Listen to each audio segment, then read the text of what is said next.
Don't even think about it. All right. Yeah. Well, for Tony that's listening, I really want to say, bam, we're live, but I don't want to steal that off anybody. Wow, 4 people. Is that me? I'm just listening to myself in the background. I can hear it in the office, in Justin's office. All right. I guess welcome to my first live. I am on here 1.5 hours later than I thought I might be, because that's what fear and procrastination does for you. But I guess I'm here to answer some questions, because that's what I said last week that I'll do. Oh, it doesn't matter if you turn it down or not, Juzzy. How do we show that? I'll turn it down. I was just listening for my own feedback. It's good to know that it's there. Thanks for joining me. There's a couple of people in the chat already. You can't go past Tony. Get off my digital lawn. He's been with me since my first scheduled time, which was 1 p.m, and now it's 1:17, so sorry about that. And Justin, of course, like and subscribe to something that I don't know what it is yet. Anyway, here we are. To find the right button to press. Last week on Instagram, I put up a video of myself talking, asking for people's questions, and I guess I'm really grateful. I was also very surprised. There was quite a number of questions, so this should keep me busy all year long. As I said, I'd like to do 1 live a week, so here we are. But if you are listening on and you've got questions, add them into the chat. Otherwise, comment back later anything that pops up that you think you might want an answer to. I guess the point of this for me is to talk about, or talk in more detail about, questions that often get asked. And so working out where to start today was an interesting one. What's something easy so that I don't feel too nervous to just, I guess you could say, verbal diarrhea at the screen. So let's see what happens. I'll see if I can find it in here first, just so everyone knows what's going on. This is the one that I wanted to start with. A question from Eilish. Why do I always feel so hungry after dinner at night? Crave junk, chocolate or chips, and what I should be doing, eating, drinking, to help prevent this nightly binge. I wanted to start with this one because I think in my mind, when I talk about this with people at the gym, it's probably the simplest one that I find to answer. Sorry, when I say simple, I mean there's an easy solution to this, but it's not necessarily easy for the person to do. It's just simple for the person to do. What I would say, Eilish, without knowing too much, and again, this is just my own opinion based on your question here, if you're binging after dinner, it's likely that you're not eating enough during the day, or your meals aren't balanced enough during the day to support your hunger levels as the day progresses. Generally, what that means is, like, maybe you're eating breakfast, you're eating lunch, and you're eating dinner, and then you're still hungry after dinner. And that would tell me that potentially you could use some more volume in your meals earlier on. If that doesn't support you, because just remember, those chips or chocolate or whatever it might be at the end of the day are calories. Let's reallocate those calories to earlier meals to see if that makes a difference. On the flip side of that, you might do that and you still might find yourself binging at the end of the day. And what I would wonder there is then potentially the meals aren't balanced enough to keep you fuller for longer. And so what I'd be saying is, if you're not already, or you haven't recently, almost like recalibrate your meals, download a meal tracking app, whether it's Easy Diet Diary or MyFitnessPal, and try and balance them out. I'm just going to take the double me off the screen. And when I say balance them out, what I mean by that is you might be getting enough protein. It might be really low in carbs or fat, or what most people usually are, really high in carbs, really low in good healthy fats, and low on protein as well. So it doesn't sustain you for a period of time. What I'd be looking at is trying to make your main meals across the day almost a balance of 40% carbs, 30% protein, and 30% fat within that meal. That would balance you out and give you a good starting point. Obviously, it's only guidelines for people in terms of that 40, 30, 30. But generally speaking, that's where the CrossFit nutrition guidance starts from. And then once you get comfortable with that, you start to tweak things. Maybe I operate better with slightly higher fat than I do carbs. Maybe I operate better with slightly higher carbs than I do fat.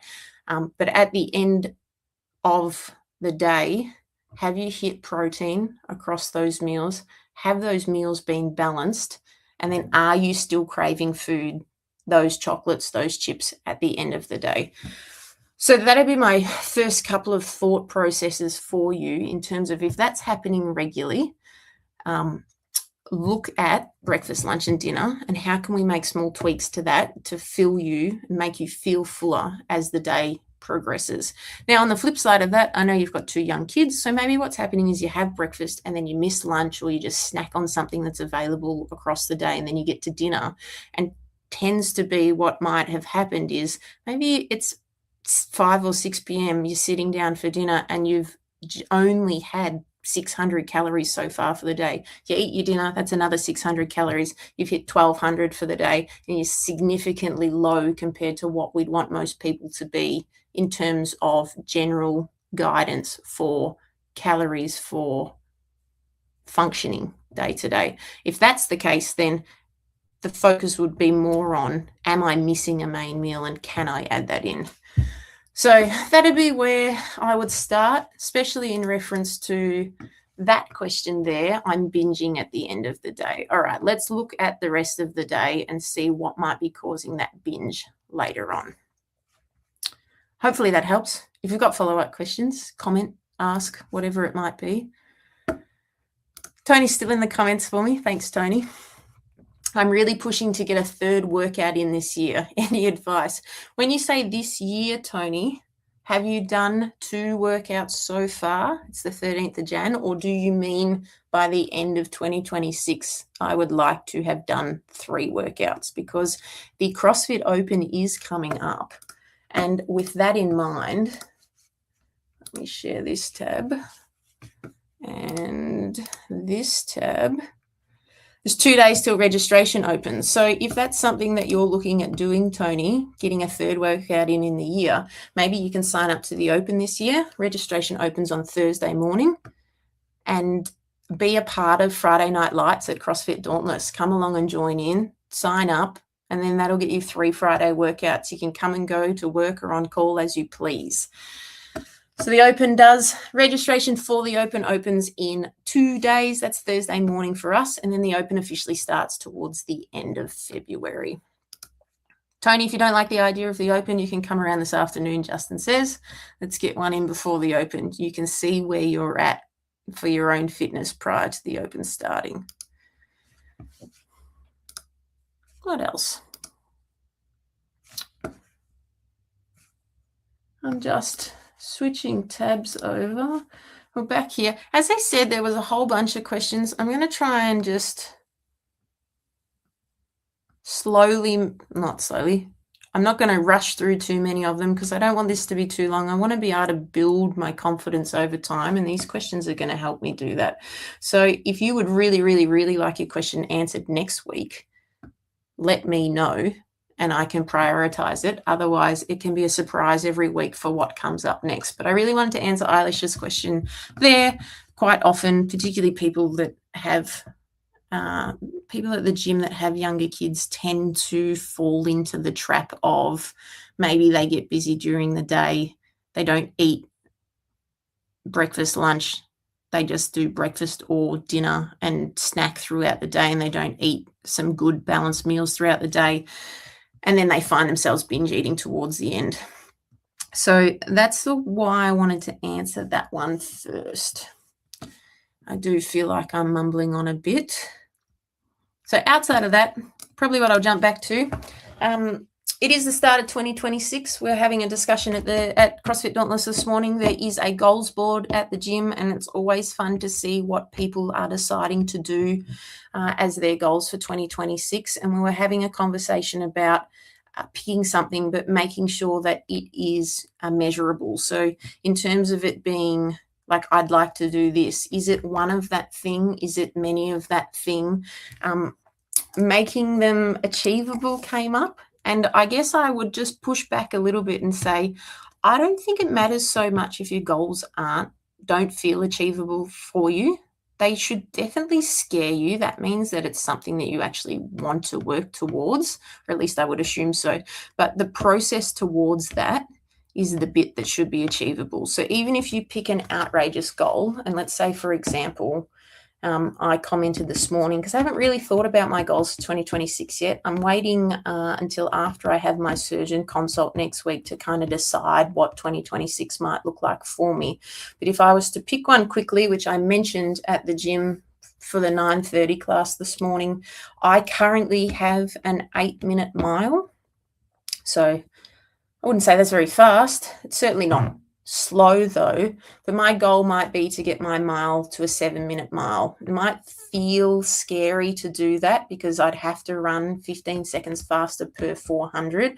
I just don't know at this point whether that's something that I can maintain, but I've got a whole year to get there. It should be scary enough that it's makes you nervous. But what you do to work towards that goal should be achievable. So if I run twice a week for this entire year, whether or not I get a 7-minute mile by the end of the year, I've put a lot of consistent work and effort into achieving that goal. So I guess from conversations this morning, what I'm trying to say is, even if you choose a goal and you fail or you don't achieve it by the end of the year, the biggest thing to remind yourself is, what happens? If I fail my target, what happens? Nothing really. We move on to 2027 and maybe you reset it and you start it again. But no one's going to tell you you suck because you didn't do the thing that you wanted to do. So it's probably the most important thing I would like the members at CrossFit Dauntless to understand. If you pick something that seems scary, don't feel bad if you don't get it. Just work towards it consistently and surprise yourself at a certain point.